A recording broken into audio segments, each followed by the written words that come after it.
Hey guys, welcome back to my channel. It's Dalia Monet. So today's video is going to be all about healing. I know y'all probably heard the saying that time heals all. However, this is very inaccurate, and having that mindset will honestly keep you stuck and have you randomly triggered by your past because you're never actually dealing with your problems. Like, the reality is that no one is coming to save you.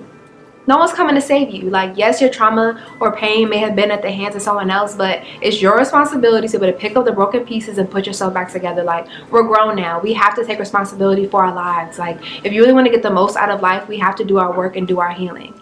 So time honestly just makes your problems go to sleep. Like, you can think your problems are dead, but really they're just in a coma. Like, it's all fun and games until you get triggered and all that trauma gets woken up, all that pain gets woken up, that unforgiveness, that resentment gets woken up, and you're like, oh my gosh, like, what's going on? Like, not talking about your problems doesn't make them go away. Like, you can't become numb to them. Like, that's not the answer, because you have to be able to confront them head on. That's the only way you're going to be able to achieve real breakthrough and get through your problems. And as you embark on your healing journey, it's important to note that it's just that, a journey. It's not a destination. Like, this is a lifelong process. It's not going to be overnight, and it's not going to be easy. Like, you have to be able to confront yourself and confront your past, and that's never easy. Like, y'all have to understand that the goal is to really just get to the point where your trauma and your pain no longer holds you hostage, no longer has you stuck and triggered by every little thing that's happening. Like, you want to get to the point where you can unapologetically love and be loved, be vulnerable, and just get the most out of life, and you're not letting past trauma and past people keep you stuck. So first and foremost, you have to feel to heal. Healing hurts, okay? It's not, oh, kumbaya, I'm gonna write in my journal today, everything's good, oh, let's meditate, good vibes. You're gonna be crying, you're gonna be screaming, you're gonna be so mad at yourself and others from your past. Like, healing is not sweet. Like, this is why a lot of people stay unhealed. They stay stuck, because having to actually look in the mirror and see what's looking back at you and then deal with that, that's not easy. No one wants to do that. Like, you have to be able to be uncomfortable to really do the work. Like, we suppress these feelings and these memories for a reason, because they're painful. They're so painful. And a lot of the times when we look back at it, we see ourselves like in a bad light. Like, we're like, you know, when we were in a bad place in life, we were making certain decisions, and that's hard to do because you have so much regret, so much resentment there. But you have to be able to work through that and stay focused on the common goal, which is becoming a better version of you and not letting your past circumstances and past decisions define you and who you're going to go on to be. Like, you have to be able to confront your past head on. And honestly, forgiveness is a very big part of it. Like, you have to be able to not only forgive others, but forgive yourself. And I honestly personally think that forgiving yourself is one of the hardest things that any of us can ask ourselves to do, because it's really difficult. And another thing that you'll have to be prepared for on this healing journey is that you're going to be getting attacks from the enemy left and right. Like, the devil don't want to see you prospering. He don't want to see you happy and healed out here. So he's going to be trying to throw off your game by doing all types of foolish stuff to get you distracted and discouraged, but you cannot let him win. And some of these little tricks that he'll try to do look like this.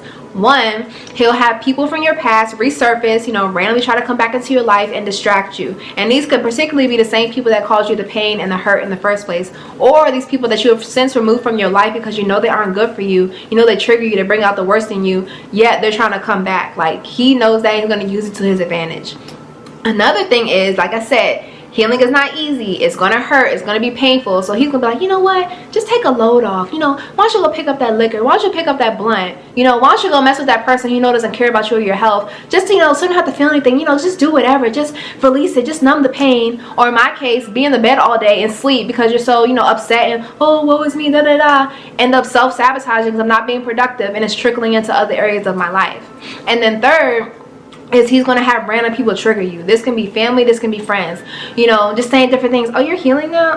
Oh, that's cute. Oh, girl, I remember when you was doing this. Oh, when you was picking up that bottle, you was doing that. Oh, I mean, good for you. I mean, I hope it works out for you, but probably won't. You know, just like saying stuff like that, being cynical, but you cannot let those things get to you, because you have to recognize it for what it is, and it's the lies of the enemy. And in order to have an actual successful healing journey, you cannot heal in the same place where you got sick. Like, you have to remove your known triggers. There's enough unknown triggers that we haven't even like literally tapped into. So if you know certain things are triggering to you, that they throw you off, that they get you upset, you need to remove them immediately. This can be a certain person, this can be certain friend groups, and even music, y'all. Like, there's like, you know, I love trap music just like anybody else, I'm not gonna lie, but during my healing journey I had to be more cognizant of the messages that I was feeding myself, because a lot of these songs are just enforcing the limiting beliefs that we may have about ourselves. Like, for women, they be like, oh, well, you're a woman, you're only good for one thing, so you need to just fall in line no matter how he's treating you. Or they'll say like, you know, it's okay to drink your problems away. It's okay to pop those pills so that you can feel numb to the pain. Like, no. And you'll have to recognize that when you're putting that in your subconscious, it's going to start affecting you. And you're going to start actually believing these things is true. So you need to be able to purge all of those things to truly be successful in this journey.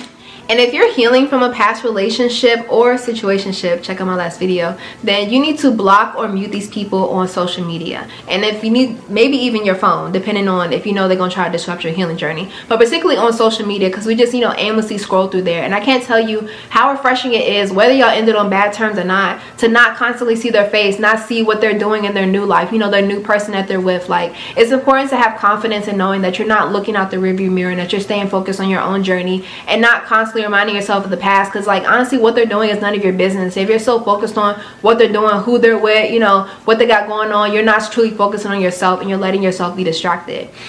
Like at the end of the day, if you're not working towards recovery, you're working towards relapse, and that's just real talk. So now I'm going to go over some signs that you may be unhealed or that you need to prioritize your healing journey. Because you know, you can look all good and pretty and pristine from the outside, got your little nice smile, but what does your spirit look like? What does your soul look like? Is your heart hurting? Like when your heart is wounded, you see through a wounded lens. And that's exactly how people go on to hurt other people. Like hurt people hurt people. Like, do you really want to be responsible for someone else experiencing the same pain that you have, and then God forbid going on to cause the same trauma to other people? Like, no, you have to, the cycle has to stop with you. You have to be able to, you know, like I said, look in the mirror, see what you need to work on, see what's been holding you back, and tackle it head on. Like no ifs, ands, and buts about it. Like no excuses. Because what y'all have to realize is that healing builds doors while pain builds walls. Like you can desire more than anything to be in love, to have a beautiful relationship, but if you're not healing from your past trauma and doing your work, you're just going to end up blocking your blessings and self-sabotaging any type of relationship that comes to you because you're being toxic, you know, because you're not healed and you're coming from an unhealed place. Like the one place where unhealed trauma and, you know, past pain is going to come out is in a relationship. So if you're single, you need to make sure you're doing your work now so that you're not coming into a relationship, bringing your crap onto someone else, you know, and then expecting them to get in line when you're the one who needs to be responsible for doing your own work. Like don't put that on somebody else. And we have to realize that over time, pain will start to overtake our personality. Like, you ever noticed that you used to be so lively, you know, life of the party, you know, see joy, find joy in the little things, but now you're like super stoic. You're like, oh, I mean, that's cool, I guess. Or always seeing the negative side of things. Like your pain has started to integrate into your personality and it's literally dimming your light. Like that's not good. You have to recognize that and, you know, recognize who you are, who you used to be before the pain, before the trauma, before the hurt, before the betrayal, before the abandonment, and get back to that person. And even if you've never known that person, you know, you've been hurt since childhood, you have to envision what that person is supposed to look like and go after it and become her or become him. Because the longer you prolong your healing, the longer you stay in survival mode. And what survival mode looks like is you being defensive, you being uptight, self-sabotaging, or having a, oh, I'm gonna hurt you before you hurt me mentality, aka being toxic, or even self-projecting your insecurities onto others. And that can manifest as you being petty or even being hypersensitive to the point where you're just completely taking stuff out of context because you have a whole, oh, the world is against me mentality, or they're trying to come for me. Like nobody's that worried about you, sis. You're just insecure and you're just like, oh my gosh, like you're just super paranoid at this point because you think your insecurities are written on your forehead, but really it's just your heart saying, hey, we need to work on this. And the one thing that you'll need to make sure that y'all take away from this video is that God is going to use your pain for a purpose. All that pain, all that hurt, all that abandonment, it's not going to go in vain. So you have to understand that part of your assignment, part of the calling on your life could be to overcome their past trauma, overcome your pain, so that you can help other people overcome the same thing that you went through, the same thing that you overcame. Like y'all would not be watching this video today if I didn't make an intentional decision and decide to prioritize my healing.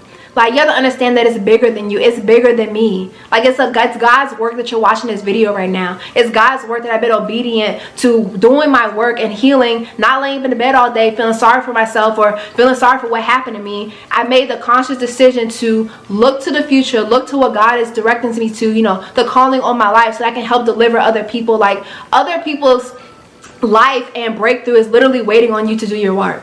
Like, I'm just keeping it a stack. Like, they're waiting on you to do your work. Like, it's bigger than you. It's not just about you. Like, people always talking about, you know, generational curses this, generational curses that, but really it's just a lot of times it's limiting mindsets that are being passed down, that are clouded by trauma, that are being passed from generation to generation. Like, you owe it to your future children, you know, if you currently have kids, you owe it to your kids to do your work and heal, because just like I said before, the cycle has to stop with you. Like, it's really not sweet. I'm getting amped up because it's really that serious. Like, you only get one life, so what type of imprint are you going to leave on your generation, on your family? Like, really think about that.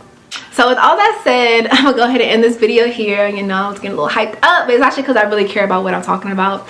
But anyway, make sure you share this video with a friend or family member who you really think could benefit, or that you feel needs to, you know, start prioritizing their own healing journey. And please, please, please, please, please make sure you give this video a thumbs up if you enjoyed it, because it really helps small YouTubers like me, and it lets YouTube know that I'm producing good content, that this is a good video, and so that this video can go on, you know, to impact more lives. Like, I really, really appreciate any of the support that you guys give me, because and you just making it to the end of the video, it really means the world to me. So if you haven't subscribed already, make sure you hit the subscribe button if you want to see more content like this. But I love you guys so much, and I really appreciate the support.